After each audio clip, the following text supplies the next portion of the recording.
दोस्तों नमस्कार। वी के नॉलेज इलेक्ट्रिकल में आप सभी का स्वागत है। कंपटीशन एग्ज़ाम्स के प्रीवियस पेपर लेकर हम एक बार फिर उपस्थित हैं। दोस्तों ये पेपर यूपीपीसीएल TG2 का है और टेक्नीशियन ग्रेड सेकंड इलेक्ट्रीशियन का 24 जनवरी 2019 का पेपर है और फर्स्ट शिफ्ट का पेपर है। इससे पहले हम 24 जनवरी का सेकंड शिफ्ट और 25 जनवरी के फर्स्ट और सेकंड शिफ्ट के 3 पेपर अपलोड कर चुके हैं। प्लेलिस्ट में आपको वो सभी वीडियो भी मिल जाएंगे, उन पेपर्स को भी आप ज़रूर देखें। दोस्तों ये पेपर आपके पास भी होगा, लेकिन कुछ कन्फ्यूजिंग क्वेश्चन है, कुछ क्वेश्चन ऐसे हैं जिनकी हमें ज़रूरत है कि इनका उत्तर आया कैसे। हम प्रत्येक क्वेश्चन को डिटेल से एक्सप्लेन पूर्वक समझेंगे। सभी क्वेश्चंस को लास्ट तक आप ज़रूर देखें। दोस्तों इसमें टेक्निकल ट्रेड थ्योरी से संबंधित कुल 150 क्वेश्चन है और हम इसको 2 पार्ट में सॉल्व करेंगे। अभी इस वीडियो में अपने क्वेश्चन नंबर 1 से लेकर 75 तक सॉल्व करेंगे। 76 से लेकर के 150 तक पार्ट सेकंड में होगा। सभी क्वेश्चंस को लास्ट तक आप ज़रूर देखें। वीडियो को लाइक ज़रूर करें। चैनल पर नए हो तो चैनल सब्सक्राइब ज़रूर करें। चलिए दोस्तों क्वेश्चन से शुरू करेंगे। टेक्निकल ट्रेड थ्योरी में क्वेश्चन नंबर 1 है, एक वेव वाइंडिंग में समांतर पथों की संख्या कितनी होती है। देखो वेव वाइंडिंग में समांतर रास्तों की संख्या हमेशा 2 होती है, जबकि लैप वाइंडिंग में समांतर रास्तों की संख्या पोल की संख्या के बराबर होती है। लेकिन ये तब होता है जब वाइंडिंग सिंप्लेक्स लैप या सिंप्लेक्स वेव हो। यदि वाइंडिंग मल्टीप्लेक्स प्रकार की हो तो सीरीज में यानी वेव वाइंडिंग में 2 इंटू प्लेक्स, जबकि लैप वाइंडिंग में पोल इंटू प्लेक्स के बराबर रास्तों की संख्या होती है। तो अभी इस क्वेश्चन का ये आंसर गलत है। इस क्वेश्चन का आंसर अपना सी होना चाहिए। 2 रास्ते होंगे क्योंकि वेव वाइंडिंग है, हमेशा 2 रास्ते होते हैं। अगर ड्यूप्लेक्स ट्रिप्लेक्स वेव होती तो फिर हम 2 इंटू ड्यूप्लेक्स में 2 करते 4 होता। यानी अगर ये ट्रिप्लेक्स वेव वाइंडिंग होती तब इसका आंसर 6 हो सकता था। अभी तो इसका आंसर सी होगा। नेक्स्ट अपना क्वेश्चन है कि अर्थ प्रतिरोध को किसके द्वारा नापा जाता है। 2 तरह के प्रतिरोध होते हैं, एक को कहते हैं भू प्रतिरोध यानी अर्थ रेजिस्टेंस, दूसरे को कहते हैं इंसुलेशन रेजिस्टेंस यानी रोधन प्रतिरोध। इस भू प्रतिरोध को नापने के लिए जिसका उपयोग करते हैं उसको अर्थ टेस्टर कहते हैं। रोधन प्रतिरोध यानी इंसुलेशन मापने के लिए जिसका उपयोग करते हैं उसको इंसुलेशन टेस्टर या मेगर कहा जाता है। नेक्स्ट क्वेश्चन है कि HRC फ्यूज का पूरा नाम क्या है। देखो 2 तरह के फ्यूज होते हैं, एक HRC है, एक HBC है। आपको फुल फॉर्म दोनों की याद रखनी है। एक होता है हाई रप्चरिंग कैपेसिटी, दूसरा होता है high breaking capacity. High breaking वाले जो होते हैं ये सेमीकंडक्टर फ्यूज होते हैं, जबकि HRC जो है इसमें अपना सिल्वर का जो घटक है वो होता है। नेक्स्ट अपना क्वेश्चन है किसी गहन छड़ प्रकोष्ठ प्रेरण मोटर का स्लॉट का आकार अनुपात कितना होगा। ये बात कर रहा है स्क्रूल केज इंडक्शन मोटर की। रोटर की संरचना के आधार पर स्क्रूल केज इंडक्शन मोटर 3 तरह की होती है, या फिर यूं कहें कि इसके रोटर 3 तरह के होते हैं, single cage rotor, double cage rotor और डीप बार केज रोटर। तो ये डीप बार केज रोटर की ही बात कर रहा है और उसमें जो स्लॉटों का रेशियो होता है वो 1:12 या 12:1 कह सकते हैं हम, कोई दिक्कत नहीं है क्योंकि 2 ऑप्शन इसने दिए ही नहीं। 12:1 का मतलब क्या है कि स्लॉट की जो लेंथ है, जो गहराई है, डिप्थ जिसको अपन बोलते हैं, यानी ये 12 mm होती है तो ये 1 mm होता है। नेक्स्ट अपना क्वेश्चन है किसी ट्रांसफार्मर में ब्रीदर का उपयोग करते क्यों है। जब कंजर्वेटर मेन ऑयल टैंक को सप्लाई प्रदान करता है, ऑयल की ऑक्सिलरी ऑयल प्रदान करता है, उस समय कंजर्वेटर में जो जगह खाली हुई थी वहाँ वातावरण की वायु प्रवेश करती है और कंजर्वेटर जो है वो श्वसन क्रिया कंप्लीट करता है। ये श्वसन क्रिया कंप्लीट करता है तो वो वातावरण की वायु को लेता है और ये वायु ड्राई एयर होनी चाहिए, शुष्क हवा होनी चाहिए, इसमें नमी नहीं होनी चाहिए, जबकि सामान्य वातावरण में नमी युक्त होती ही है। तो उस ब्रीदर के हम जो फंक्शन रखते हैं वो होता है कि उस वायु से नमी को सोखना। हालांकि जो नमी सोखता है उस रसायन का नाम सिलिका जेल है। सिलिका जेल इस ब्रीदर में मेन रोल अदा करती है। नेक्स्ट अपना क्वेश्चन है कि किसी विद्युतरोधी सामग्री में इंसुलेटिंग मटेरियल में क्या होना चाहिए। वैसे दोस्तों पेपर सिंपल है, ज़्यादा टफ पेपर है नहीं। देखो लागत कम होनी चाहिए, डाइलेक्ट्रिक स्ट्रेंथ हाई होनी चाहिए और मैकेनिकल स्ट्रेंथ हाई होनी चाहिए। सिंपल क्वेश्चन है, सी ऑप्शन ही रहेगा। नेक्स्ट कहते हैं कि ये कौन सा नियम कहता है कि चालकों के जंक्शन पर धाराओं का बीजगणितीय योग सदैव शून्य होता है। किरचॉफ का धारा नियम कहता है। दो परिभाषा होती है इसकी। ये कहता है कि चालकों के जंक्शन की ओर आने वाली धाराओं का बीजगणितीय योग जंक्शन से दूर जाने वाली धाराओं के बीजगणितीय योग के बराबर होता है। या फिर ये यूँ कहता है कि जंक्शन पर जब हम टोटल करंट कैलकुलेट करेंगे ना तो वो हमेशा जीरो ही होगी। क्यों? क्योंकि जितनी करंट आई थी उतनी ही वहाँ से चली गई, इसलिए जंक्शन पर कभी कोई करंट नहीं होगा। नेक्स्ट क्वेश्चन है CFL का पूरा नाम। ये हम बहुत बार पहले भी आपसे पूछ चुके हैं। ट्यूबलाइट का एक मॉडिफाइड रूप आया था बीच में CFL, हालांकि आजकल तो इनकी जगह LED लैंप हम लगाने लग गए हैं। CFL का पूरा नाम होता है कॉम्पैक्ट फ्लोरोसेंट लैंप। नेक्स्ट अपना क्वेश्चन है, 8 पोल का अल्टरनेटर है, 750 RPM पर चल रहा है, इसकी फ्रीक्वेंसी कितनी होगी? फ्रीक्वेंसी के लिए फॉर्मूला होता है PN/120। पोल दे रखे हैं 8, रोटेशन दिया 750 RPM, कैलकुलेशन करेंगे उत्तर आएगा 50 हर्ट्ज।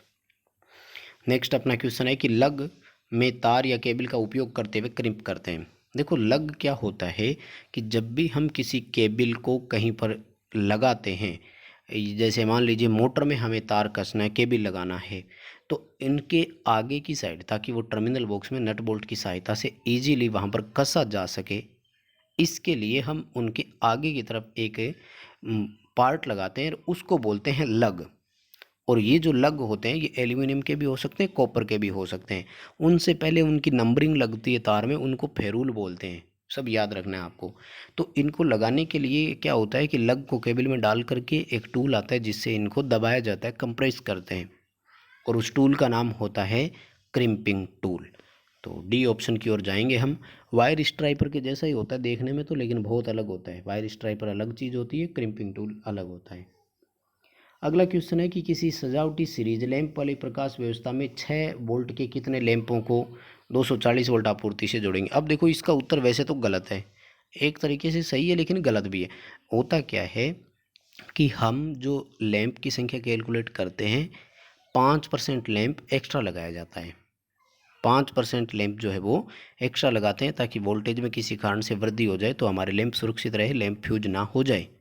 इसके लिए फॉर्मूला होता है सप्लाई वोल्टेज, जिस पर हमें लैंप सेट को संयोजित करना है, बटे 1 लैंप की वोल्टेज। तो ये लैंप आ रहे हैं 40 लैंप। अब इनका 5% हमें एक्स्ट्रा और लगाना था। किसका 5%? Number of lamp. तो ये जो आएगा ये उत्तर आएगा 2। तो ओवरऑल इसका आंसर तो 42 लैंप होना चाहिए था, बट ऑप्शन है नहीं, तो 40 ऑप्शन की ओर ही जाएंगे। हालांकि 42 लैंप इसका एग्जैक्ट सही आंसर होगा। नेक्स्ट क्वेश्चन है कि किसी गैल्वेनाइज्ड आयरन अर्थिंग प्लेट का सही साइज क्या होगा? देखो अर्थिंग प्लेट के लिए जो साइज होता है वो गैल्वेनाइज्ड आयरन और कॉपर के मामले में, जो लंबाई चौड़ाई की बात अगर अपन करें तो वो आकार तो दोनों में सेम रहता है, 60-60 का रहता है, यानी 60 सेंटीमीटर इंटू 60 सेंटीमीटर। यहाँ तो कोई अंतर नहीं है, लेकिन जो थिकनेस होती है, मोटाई होती है, उसमें फ़र्क होता है। अगर कॉपर के लिए हो तब होता है 3.15 या 3.18 भी ऑप्शन में हो तो चल जाता, जैसे डी ऑप्शन। यानी इसी क्वेश्चन में अगर कॉपर प्लेट के लिए अर्थिंग का साइज होता तो डी उत्तर करते हैं। लेकिन अब जैसे गैल्वेनाइज्ड आयरन का दिया है तो 60/60 ये तो ठीक है। नेक्स्ट जो है वो होता है 6.30। अब इसको 6.30 या 6.35 दे दे, कोई दिक्कत नहीं है, तो सी ऑप्शन अपना होगा। यानी अगर सेम क्वेश्चन हो, सेम ऑप्शन हो, लेकिन जीआई की जगह सिर्फ कॉपर शब्द दे देता तो हमारा उत्तर डी होता उस समय। इसको भी आप याद रखें, दोनों क्वेश्चन इंपॉर्टेंट है। नेक्स्ट क्वेश्चन है ल्यूमन प्रति वाट किसकी इकाई है? तो ये प्रदीप्ति दक्षता की इकाई होती है। सिंपल क्वेश्चन है। ल्यूमिनस इंटेंसिटी जो है ये कैंडला में मापी जाती है। अगला क्वेश्चन है वैद्युतिक आग में किस प्रकार का अग्निशामक यंत्र होगा? तो हेलोन टाइप या CTC, कार्बन टेट्रा क्लोराइड। ये अपन विद्युतीय आग बुझाने के लिए सबसे अधिक काम में लेते हैं। फोम टाइप जो अपना है ये द्रव की आग बुझाने के लिए होता है, और जो सोडा एसिड होता है ये क्लास F यानी केमिकल की जो आग होती है वो बुझाने के लिए अपन काम में लेते हैं। नेक्स्ट क्वेश्चन है कि किसी AC परिपथ में कुल प्रतिरोध को इम्पीडेंस के नाम से जानते हैं, हिंदी में इसको प्रतिबाधा कहते हैं। Z से इसका संकेत होता है ओम, इसकी इकाई होती है। और पूर्ण प्रतिरोध दो चीज़ों से मिलकर बनेगा, आर और एक्स से मिलकर बनेगा, और इन दोनों के भी सदिश योग के बराबर होगा, फेजर योग के बराबर होगा। अगला क्वेश्चन है कि किसी ट्रांसफार्मर को डीसी सप्लाई देंगे तो क्या होगा। जिस वाइंडिंग को सप्लाई देते हैं वो प्राइमरी कहलाती है, यानी प्राइमरी वाइंडिंग जल जाएगी, सेकेंडरी पर कोई प्रभाव नहीं पड़ेगा। जल क्यों जाएगी, क्योंकि एक्सएल जो है ये फ्रीक्वेंसी के समानुपाती है। डीसी में फ्रीक्वेंसी 0 है तो इंडक्टिव रिएक्टेंस 0 है। इंडक्टिव रिएक्टेंस 0 होने के कारण जो धारा है वो बहुत अधिक होगी, क्योंकि एसी के लिए जो सिस्टम हम बनाते हैं, winding, motor winding, contactor, relay, जितने भी, इनका रेजिस्टेंस बहुत कम रखा जाता है, इम्पीडेंस मैक्सिमम होता है इनका। जब डीसी सप्लाई आएगी तो इंडक्टिव रिएक्टेंस होगा नहीं, प्रतिरोध वैसे ही कम है, धारा का मान बहुत अधिक होगा और वाइंडिंग जल जाएगी। प्रतिरोधक क्षमता की इकाई पूछा है तो प्रतिरोध की इकाई ओम होती है, फ्रीक्वेंसी, वोल्टेज और धारा, इनकी इकाइयाँ दे रखी है। और इजी क्वेश्चन है, इस तरह के क्वेश्चन तो आपने किए ही होंगे। ट्रांसफार्मर की कोर को लेमिनेट क्यों करते हैं, एडी करंट हानि कम करने के लिए। सिलिकॉन स्टील की क्यों बनाएंगे, स्ट्रेसिस हानि कम करने के लिए। वेरी हाई फ्रीक्वेंसी हो तो किसकी होगी, फेराइट कोर होगा। और वैसे इनको किस तरह से बनाते हैं, फोर्जिंग करके बनाते हैं, तो उसको बोलते हैं कोल्ड रोल्ड ग्रेन ओरिएंटेड, यानी CRGO बोलते हैं। अगला क्वेश्चन, LT केबल का इंसुलेशन टेस्टिंग। LT केबल लगभग 1000 वोल्ट तक काम में लेते हैं और 1.1 किलो वोल्ट का भी ऑप्शन हो सकता है, तो 1100 वोल्ट पर इसका इंसुलेशन टेस्ट किया जाता है, क्योंकि ये अप टू 1100 वोल्ट काम में ली जाती है। नेक्स्ट क्वेश्चन है कि उच्च गतिशील यानी हाई स्पीड वाले अल्टरनेटर होते हैं, उनमें रोटर, बेलनाकार रोटर होता है, अधिक लंबाई, व्यास कम होता है, 2 पोल होते हैं और स्टीम टाइप की यह कहलाता है। दूसरा होता है सेलिएंट पोल वाला, जो निम्न और मध्यम गति के काम में आता है। लेड एसिड जो बैटरी होती है उसमें प्रत्येक सेल में नेगेटिव प्लेटों की संख्या पॉजिटिव प्लेट से एक अधिक होती है, यानी नेगेटिव प्लेटों की संख्या अधिक रखी जाती है, पॉजिटिव प्लेटों की संख्या कम होती है। इसका कारण ये होता है, एक तो पॉजिटिव प्लेट को दोनों ओर से यांत्रिक मजबूती मिल जाती है, दूसरा वो दोनों ओर से काम में ली जा सके। नेक्स्ट अपना क्वेश्चन है कि निम्न में से कौन सा विषम चुंबकीय सामग्री, विषम का मतलब है डाया। अब देखो सबसे बड़ी कन्फ्यूजन जो है ना वो तांबे को लेकर है, क्योंकि मोस्टली हमने पढ़ा है कि कॉपर पैरामैग्नेट यानी अनुचुंबकीय में आता है, लेकिन ध्यान रखना कॉपर को डाया मैग्नेट, आपको आप नेट पर सर्च कीजिए आपको मिल जाएगा। लेकिन ये कौन सा कॉपर है, ये शुद्ध तांबे की बात करता है, और शुद्ध तांबा जो है वो एनिल्ड कॉपर कहलाता है। सुपर इनेबल्ड कॉपर या हार्डड्रान कॉपर की बात नहीं हो रही है, एनिल्ड कॉपर बोलते हैं उसको, और वो आपका डायामैग्नेट में ही आते हैं। नेक्स्ट है जर्मेनियम और सिलिकॉन क्या होते हैं, अर्धचालक है, सेमीकंडक्टर होते हैं विद्युत के ये, यानी सामान्य ताप पर ये अचालक और सामान्य से अधिक ताप पर ये चालक की भांति कार्य करते हैं, यानी इनका प्रतिरोध ताप गुणांक ऋणात्मक होता है। इनमें मुक्त इलेक्ट्रॉन्स की संख्या 4 होती है। नेक्स्ट अपना क्वेश्चन है कि किसी सभा कक्षा में निम्नलिखित संस्थापना करने की आवश्यकता है। 6 एम्पियर के 3 पिन वाले 8 सॉकेट लगाएंगे, 40 वाट की 10 ट्यूबलाइट लगाएंगे, 10 सीलिंग फैन होंगे, 5 एग्जॉस्ट फैन होंगे। टोटल सर्किटों की संख्या कितनी होगी। लाइट एंड फैन सर्किट हो गया। देखो 6 एम्पियर के 8 सॉकेट है, 6 एम्पियर वाले सॉकेट को हम 1000 वाट का ही मानते हैं, तो 8 सॉकेट उसमें आएंगे, 100 वाट का मानते हैं तो 8 सॉकेट उसमें आएंगे, 800 वाट का लोड हो गया, सर्किट कंप्लीट हो गया, यानी एक सर्किट की ज़रूरत इसके लिए हो गई। 40 वाट की 10 ट्यूबलाइट है तो 10 से ज़्यादा उपभोग बिंदु नहीं हो सकते, एक सर्किट इसके लिए ज़रूरत हो गई।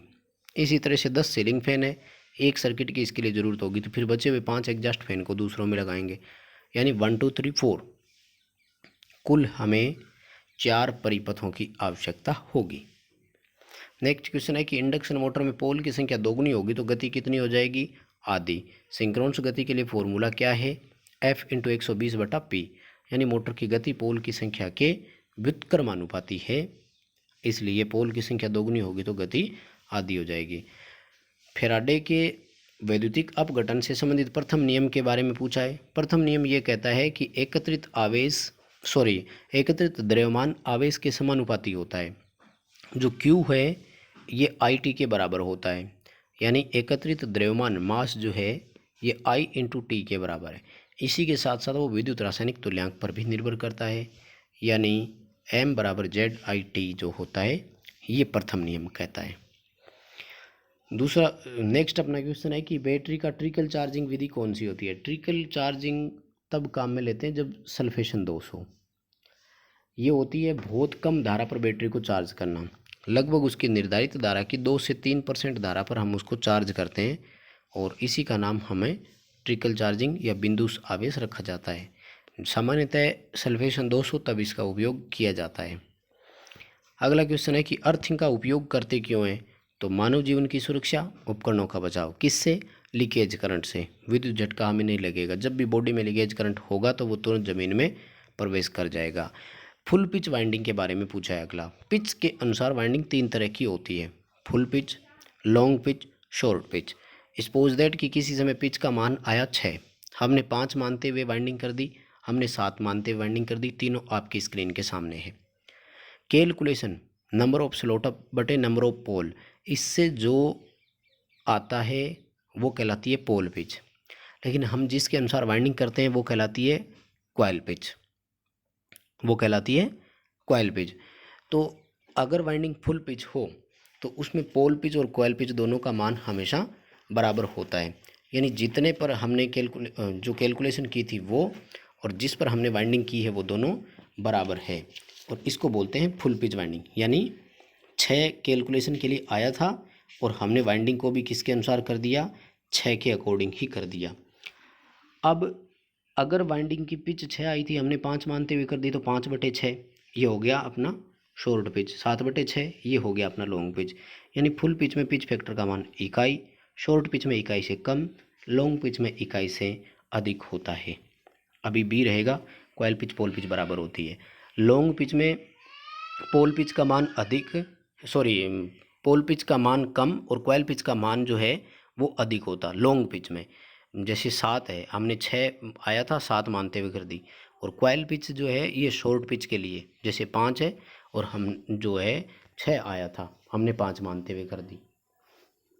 नेक्स्ट अपना क्वेश्चन है कि निम्न में से कौन सी कॉइल ऐसी है जिसमें कॉइल एक दूसरे, वाइंडिंग ऐसी है जिसमें कॉइल एक दूसरे को ओवरलैप करती है।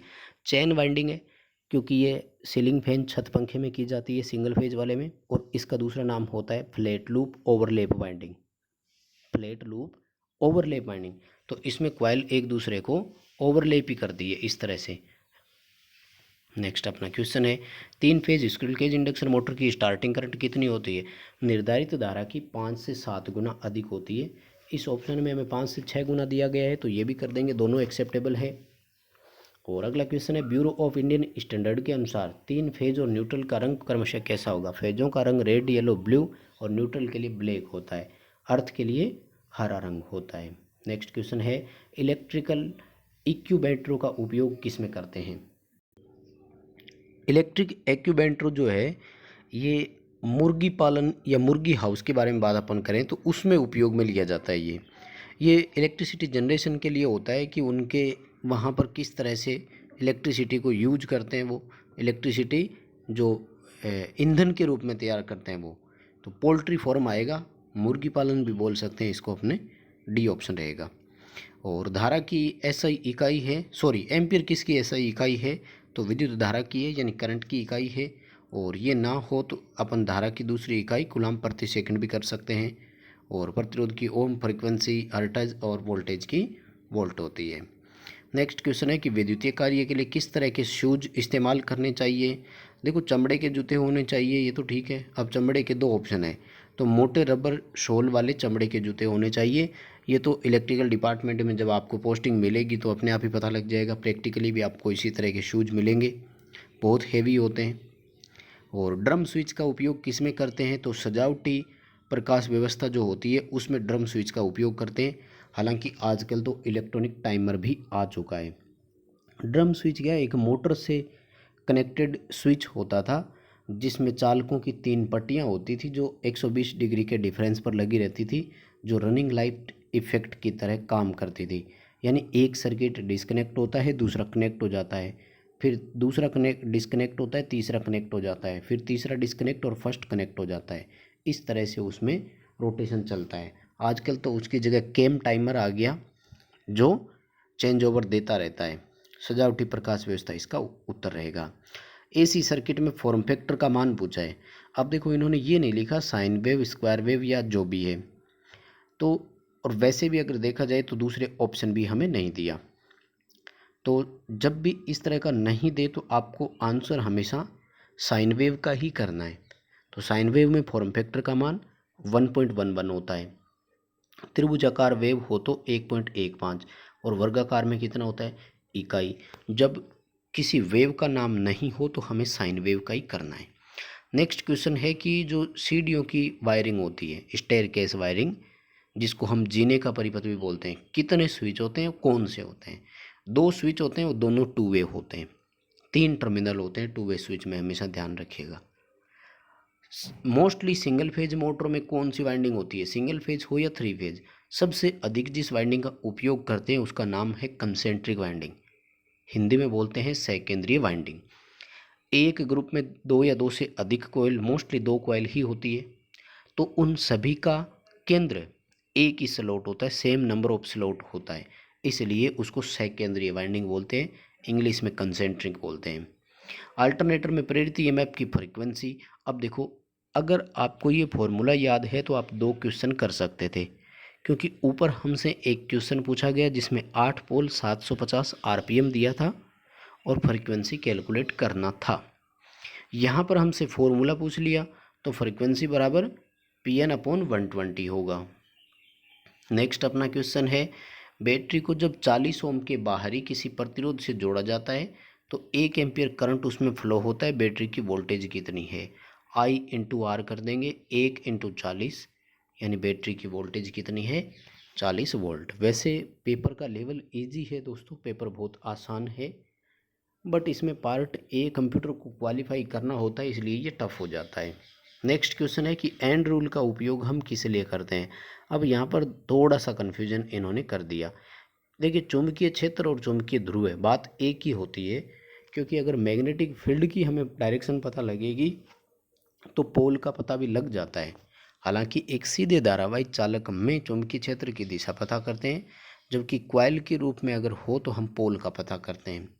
एंड रूल को हिंदी में सिरे का नियम बोलते हैं, और ये सिरे का नियम ये कहता है कि यदि हमें एंटी क्लॉकवाइज धारा इस तरह से प्रवाहित होती दिखाई दे तो वो नॉर्थ पोल होता है, जबकि क्लॉकवाइज धारा प्रवाह हमें होता हुआ दिखाई दे तो वो साउथ पोल होता है।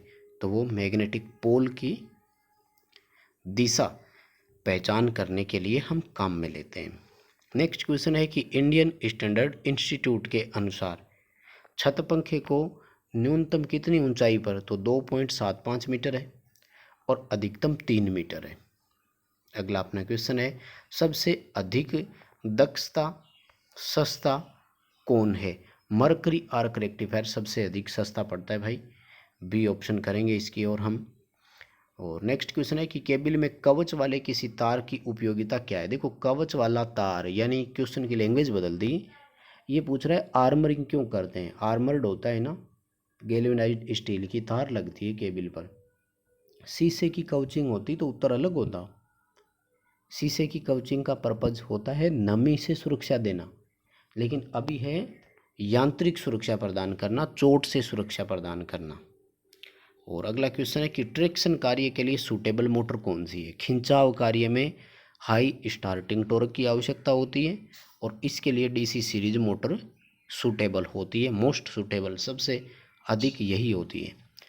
सबसे अधिक स्टार्टिंग टॉर्क सीरीज मोटर का ही है, क्योंकि इसका स्टार्टिंग टॉर्क आर्मेचर धारा के वर्ग के समानुपाती होता है। नेक्स्ट है कि किसी एसी सर्किट में रिएक्टिव पावर का फॉर्मूला क्या है? V I sine phi reactive power का है, V I cos phi active power का है, वी इंटू आई ये अपरेंट पावर का है। रिएक्टिव पावर यानी प्रतिघाती शक्ति, वी ए आर इसकी इकाई होती है। एक्टिव पावर की इकाई वाट होती है, वी आई कोस फाई से होता है। अपरेंट पावर आभासी शक्ति की इकाई वी ए यानी वोल्ट एम्पियर होती है, और उसको वी इंटू आई से कैलकुलेट करते हैं। नेक्स्ट अपना क्वेश्चन, एक ऐसा ट्रांसफार्मर जिसमें कोई हानि नहीं हो आदर्श ट्रांसफार्मर कहलाता है। 100% इसकी दक्षता होती है, इनपुट आउटपुट इसमें बराबर होते हैं, कोई चुंबकीय लीकेज नहीं होता, वाइंडिंग में कोई ओमिक प्रतिरोध नहीं होता। नेक्स्ट है कि मूविंग कॉइल प्रकार के मीटरों का उपयोग हम कहाँ करते हैं? देखिए क्वेश्चन ये भी अधूरा है। मूविंग कॉइल मीटर होते हैं 2 प्रकार के, परमानेंट मैग्नेट मूविंग कॉयल और डायनेमोमीटर टाइप मूविंग कॉयल। हाँ, अगर पीएमएमसी स्पष्ट लिखा है तब तो होगा कि DC, permanent magnet moving coil केवल डीसी पर लगता है, जबकि डायनेमोमीटर टाइप जो होता है वो एसी डीसी दोनों पर लग सकता है। तो क्वेश्चन को इंग्लिश की साइड आप जरूर पढ़ें और मिलान करें, कंप्लीट क्या लिखा हुआ है, नहीं तो कन्फ्यूजन हो सकती है। नेक्स्ट अपना क्वेश्चन है कि एल्यूमिनियम पर हमें सोल्डरिंग करनी है, किस प्रकार के फ्लक्स का उपयोग करें। एल्यूमिनियम की सोल्डरिंग के लिए आयर 7 या बेरोजा नाम का होता है, जबकि इसमें फ्लक्स के लिए हम बात करें, सोल्डर के लिए बात करें तो वो होता है एल का पी नाम से, एल्यूमिनियम के लिए स्पेशली होता है। अगला क्वेश्चन, परमानेंट मैग्नेट बनाने के लिए हम किसका उपयोग करते हैं। स्थायी चुंबक के लिए देखो कार्बन स्टील का उपयोग कर रहे हैं, लेकिन कोबाल्ट का भी कर सकते हैं। कोबाल्ट भी फेरोमैग्नेट की श्रेणी में आता है, इसलिए इसका उपयोग भी हम कर सकते हैं, लेकिन कार्बन स्टील दिया है तो फिर इस ऑप्शन की ओर ही जाएंगे। नरम लोहा तो विद्युत चुंबक बनाने के लिए होता है। नेक्स्ट अपना क्वेश्चन, किसी वैद्युतिक बल्ब का फिलामेंट किसका होता है, तो टंगस्टन का बनता है। ये तो आसान क्वेश्चन है, लैंप का फिलामेंट टंगस्टन का ही होगा। अल्टरनेटर हो या डीसी का जनरेटर हो, फैराडे के विद्युत चुम्बकीय प्रेरण सिद्धांत पर ही कार्य करते हैं। इंडक्शन मोटर हो चाहे ट्रांसफार्मर हो, इन सब का मेन सिद्धांत फैराडे का विद्युत चुम्बकीय प्रेरण सिद्धांत ही है। और जो ट्रांसफार्मर होता है, इंडक्शन मोटर होता है, इन दोनों की कार्य प्रणाली सेम होती है और ये दोनों म्यूचुअल इंडक्शन के सिद्धांत पर भी आधारित होते हैं। अल्टरनेटरों में प्रेरित ईएमएफ गतिज प्रकार का है, ट्रांसफार्मर में स्थैतिक होता है। अगला क्वेश्चन है, एलटी और एचटी लो टेंशन हाई टेंशन लाइन पर काम करने वाले एक इलेक्ट्रीशियन के पास क्या होना चाहिए। इलेक्ट्रीशियन का, वायरमैन का, उसके पास सर्टिफिकेट होना चाहिए। भाई ड्राइविंग, आधार, राशन, इनका क्या काम है। ये तो बहुत आसान क्वेश्चन दे दिया था। अर्थ इलेक्ट्रोड भवन से लगभग 1.5 मीटर तो कम से कम दूरी पर होना चाहिए, इससे कम नहीं होना चाहिए कभी भी। नेक्स्ट अपना क्वेश्चन है, कोरोना प्रभाव को कम कैसे किया जा सकता है। कोरोना मोस्टली एसी में ट्रांसमिशन लाइन में ही देखने को मिलता है, क्योंकि लाइन वोल्टेज पर यह सबसे अधिक डिपेंडेंट होता है। चालक के चारों ओर की एयर जब पूरी तरह से ब्रेक डाउन हो जाती है तो उसी को हम कोरोना कहते हैं। चालकों के बीच दूरी पर भी ये निर्भर करता है, इसलिए यदि चालकों के बीच हम दूरी उचित रखें, यानी दूरी को हम और बढ़ा दें अगर, तो कोरोना कम हो सकता है। लाइन वोल्टेज का मान जितना ज़्यादा बढ़ता जाता है, कोरोना वैसे ही बढ़ता जाता है। नेक्स्ट अपना क्वेश्चन है, तारों के इंसुलेशन प्रतिरोध को नापने के लिए, तो ये बात हम ऊपर कर चुके हैं। रोधन प्रतिरोध नापने के लिए मेगर यानी इंसुलेशन टेस्टर, जबकि अर्थ प्रतिरोध यानी भू संपर्कन प्रतिरोध नापने के लिए अर्थ टेस्टर का हम उपयोग करते हैं। क्लैंप मीटर टोंग टेस्टर का ही दूसरा नाम है और ये एसी सर्किट में बिना परिपथ में रुकावट डाले धारा मापन के काम आता है। टेकोमीटर मोटरों की स्पीड मापने के काम आता है और मल्टीमीटर से करंट, वोल्टेज और पावर तीनों का मापन हम कर सकते हैं। नेक्स्ट अपना क्वेश्चन है कि डीसी जनरेटर में ईएमएफ का समीकरण क्या है। देखिए इसमें तो बहुत आसान दिया है, लेकिन हम आपको एक चेंजेज जरूर इस बार बता देंगे। 5ZNP/60A ये तो बिल्कुल सिंपल है, किसी भी तरह का जनरेटर हो, लेकिन आजकल क्या करते हैं कि चेंजेस करते हैं। देखो अगर वेव बाउंड हो तो ए जो है समांतर रास्तों की संख्या वो हमेशा 2 होगी ना, इसलिए वो 5ZNP/120 भी लिख सकता है, लेकिन ये केवल वेव बाउंड में अप्लाई होगा। इसी तरह से लेप वाइंडिंग में पोल और समांतर रास्तों की संख्या बराबर होती है, तो उसको भी वो ना लिखे तो भी चलेगा और 5ZN/60 लिख दे, तब भी अपनी समीकरण सही मानी जाएगी। नेक्स्ट अपना क्वेश्चन, एवियोमीटर क्या होता है। तो मल्टीमीटर का ही दूसरा नाम एवियोमीटर होता है। एम्पियर, वोल्ट और ओम यानी करंट, वोल्टेज और प्रतिरोध नापने के लिए जिस मीटर का उपयोग करते हैं, एवियोमीटर है। ऑटोमेटिक स्टार डेल्टा स्टार्टर में कितने कॉन्टेक्टर होते हैं। देखो स्टार डेल्टा स्टार्टर होते हैं 2 तरह के, एक होता है मैनुअली, दूसरा होता है ऑटोमेटिक स्टार डेल्टा। मैनुअली में स्टार से डेल्टा में हमें परिवर्तन करना पड़ता है, जबकि ऑटोमेटिक में स्टार से डेल्टा में स्वतः ही एक निर्धारित समय के बाद हो जाता है।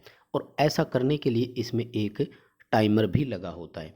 वो टाइमर निर्धारित समय के बाद स्टार वाले कॉन्टेक्टर की सप्लाई को ड्रॉप करवा देता है और डेल्टा कॉन्टेक्टर की सप्लाई को ऑन कर देता है। यानी टाइमर में एक NO और एक NC, एक नॉर्मली ओपन, एक नॉर्मली क्लोज, दो कॉन्टैक्ट होते हैं। तीन कॉन्टैक्टर का नाम होता है इसमें मेन कॉन्टैक्टर, स्टार कॉन्टैक्टर और डेल्टा कॉन्टैक्टर। नेक्स्ट है कि ओम का नियम क्या बताता है। ओम का नियम कहता है कि V समानुपाती I और V बराबर I इंटू R होता है। तो जहाँ भी ये फॉर्मूला आपको दिख रहा है वही ऑप्शन सही होगा। सिंपल क्वेश्चन है। यूपीएस का पूरा नाम, यूपीएस सप्लाई टेम्परेरी देने के लिए होता है, मोस्टली कंप्यूटर में उपयोग करते हैं। पूरा नाम होता है अनइंटरप्टेड पावर सप्लाई, यानी बिना रुकावट के हमें पावर सप्लाई मिलती रहे। लेकिन छोटी रेटिंग के होते हैं, कंप्यूटर में सबसे अधिक उपयोग में लेते हैं। भारत में बिजली का ऑपरेशन 50 हर्ट्ज फ्रीक्वेंसी पर हो रहा है, सब जानते हैं। इसमें ±3% का टॉलरेंस एक्सेप्टेबल है, यानी 1.5 हर्ट्ज फ्रीक्वेंसी कम या अधिक हो सकती है। फ्रीक्वेंसी नापने के लिए फ्रीक्वेंसी मीटर का उपयोग करते हैं और वो समांतर क्रम में संयोजित किया जाता है। नेक्स्ट अपना क्वेश्चन है कि कौन सा ओसिलेटर ऐसा है जो स्टेबल है, अधिक स्टेबल है। अधिक स्टेबल जो है वो क्रिस्टल ओसिलेटर सबसे अधिक होता है, जबकि कोलपिट और हार्टले भी स्टेबल रजिस्टर के ही ओसिलेटर के ही प्रकार है, लेकिन सबसे अधिक क्रिस्टल को ही मानते हैं। पावर वायरिंग जो है उसमें तांबे का यदि चालक हो तो उसका आकार कितना हो। पावर और लाइट एंड फैन में दो तरह के चालक हम काम में ले सकते हैं, या तो कॉपर का या एल्यूमिनियम का। जब लाइट एंड फैन सर्किट हो तो कॉपर के लिए हम 1.5 mm का उपयोग में 1 mm का उपयोग में लेंगे और एल्यूमिनियम का 1.5 mm उपयोग में लेते हैं। जब पावर सब सर्किट हो तो एल्यूमिनियम 1.5 का कॉपर 1.5 का और एल्यूमिनियम 2.5 का होगा। यानी पावर वायरिंग में जब कॉपर की बात करें तो 1.5 का होगा। अगर same question power wiring aluminium के लिए होता तो 2.5 करते। लाइट एंड फैन और कॉपर होता तो 1 mm, लाइट एंड फैन और एल्यूमिनियम होता तो 1.5। नेक्स्ट अपना क्वेश्चन है, ब्यूरो ऑफ इंडियन स्टैंडर्ड के अनुसार किसी भी वायरिंग इंस्टॉलेशन में लीकेज करंट पूर्ण भार धारा की कितनी हो सकती है। 1/5000वां भाग। इजी क्वेश्चन है, पहले भी हम कर चुके हैं। डीसी मोटर के घूमने की दिशा या तो फील्ड की दिशा या आर्मेचर धारा की दिशा हम परिवर्तित करेंगे, चेंज हो जाती है। 4 ओम प्रतिरोध के 4 प्रतिरोधक समांतर में जुड़े हुए हैं, इनका कुल प्रतिरोध बताइए। कुल प्रतिरोध के लिए फॉर्मूला होता है R/N। 4 ओम के है और 4 है, 1 ओम आएगा। नेक्स्ट अपना क्वेश्चन है कि फेज टू फेज और फेज से न्यूट्रल के बीच में एक केबल के इंसुलेशन प्रतिरोध का मान 1 मेगा ओम से कम नहीं होना चाहिए, 1 मेगा ओम से अधिक होना चाहिए, और हम 500 वोल्ट मेगर से इसका मोस्टली टेस्टिंग करते हैं। सिंगल फेज इंडक्शन मोटर में घूमने की दिशा कैसे बदलेंगे, या तो रनिंग वाइंडिंग या स्टार्टिंग वाइंडिंग के सिरे में से किसी एक में परिवर्तन हमें करना है, घूमने की दिशा बदल जाएगी। 90 डिग्री के फेज अंतर पर स्टेटर में 2 वाइंडिंग होती है। और नेक्स्ट अपना क्वेश्चन यही है, स्टार्टिंग और रनिंग के बीच में फेज अंतर कितना है, तो 90 डिग्री का होता है, और अगर 3 फेज वाली है तो 120 डिग्री का होता है। इजी क्वेश्चन है, कोई प्रॉब्लम नहीं होगी। नेक्स्ट क्वेश्चन है कि एक कार्बन रजिस्टर है जिस पर कलर कोड हमें दिया गया है। सबसे पहले रेड है, फिर येलो, फिर ब्राउन और फिर सिल्वर। देखो दो बातें हैं इसकी। अगर आप देखें सिल्वर तो उसकी टॉलरेंस 10% होती है, यानी ए और डी में से होगा। और अगर हम बात करें, सबसे पहला जो कलर है वो रेड, और जो वो बीबी रॉय ग्रेट ब्रिटेन वाली टेबल होती है उसमें देखो 0, 1 और 2, रेड का कितना है 2। अगर हम ध्यान से देखें तो ऑप्शन 2 से स्टार्ट ही एक ही हो रहा है, ए ऑप्शन। तो आगे के 2 अंकों की कैलकुलेशन करने की ज़रूरत ही नहीं है, उत्तर ए ही आएगा। 2410 ओम ±10%। नेक्स्ट क्वेश्चन है कि रेती में प्रयोग होने वाली सामग्री, रेती को इंग्लिश में बोलते हैं फाइल। फाइल एक कटिंग टूल का प्रकार है।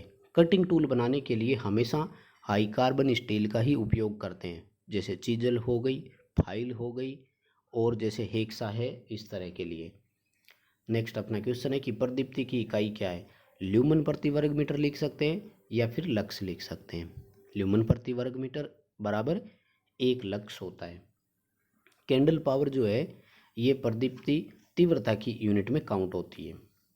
नेक्स्ट क्वेश्चन है, एक डीसी जनरेटर में अधिकतम दक्षता तब होती है जब वेरिएबल लॉस फिक्स लॉस के बराबर हो, स्थिर हानियाँ परिवर्तित हानियों के बराबर हो जाए।